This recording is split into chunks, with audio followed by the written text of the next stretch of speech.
Uh, and it's interesting to me that with all the emphasis that so many of the lipid guidelines have put on non-HDL cholesterol, they all still say LDL cholesterol.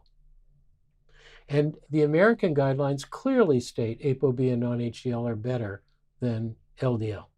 But the world has remained, and it's a phenomenon that I don't really understand. How resistant the lipid world has been to change. But I think it's important to understand, because we'll understand things like Afghanistan and the financial crisis in 2008, and a whole series of bad decisions by good people thinking as hard as they could. But when everybody in the room has the same opinion going in, it's a bad way to solve problems. Yeah, I mean, are you optimistic? I mean, is this just a question of time? I mean, in 10 years, will kids in med school be learning about ApoB instead of LDL? I'm pessimistic.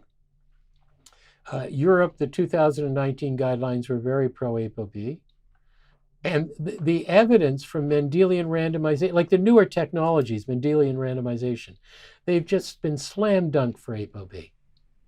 Let's explain that to folks, because I want to talk about the causality of this, and this might be the perfect way to actually explain the causality of ApoB in the context of this tool. So, can you explain to folks what a Mendelian randomization is? People see this all the time in studies, but I don't think it's entirely clear for the average person what it means. I'll try. Okay, it's not my expertise, but I'll try.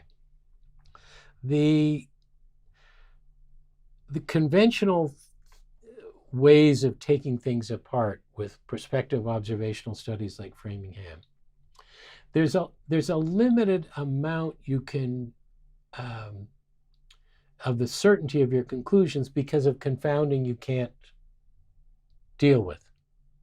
You take measurements at age 20 and you follow someone for the next 30 years. Well, a lot of things change in the next 30 years that you don't have a handle on.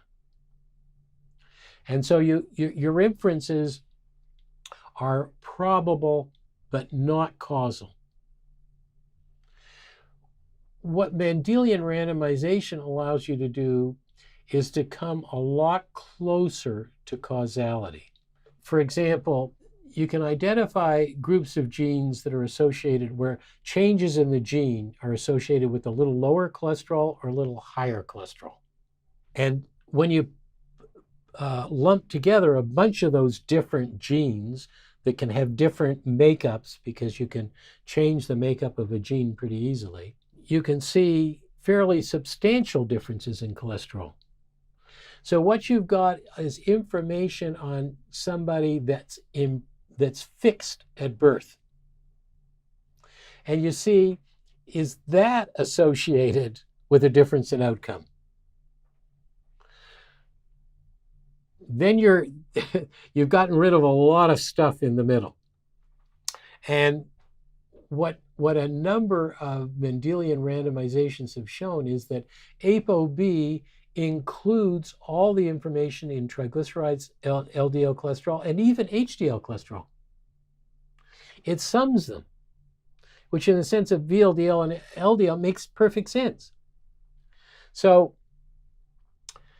this is a very high, there are caveats in Mendelian randomization. You can't just push a button and say, give me the answer. But George Davies Smith, really arguably one of the founders of Mendelian randomization, or not arguably, Yes. He's the author of a number of the Mendelian randomizations saying ApoB incorporates and therefore beats triglycerides and LDL cholesterol. So that's a huge level of information that isn't even mentioned in almost any of the guidelines. Yeah, so let's make sure people understand everything you just said, because you said a lot of things in there. when you prospectively follow a cohort, the way the Framingham cohort was followed, or the Framingham offspring, or the Mesa cohort, or any of these cohorts have been followed, you can take a bunch of people and you could measure their ApoB or their LDLC or whatever metric it is that you're trying to determine if it in fact has a causal relationship to the disease of interest.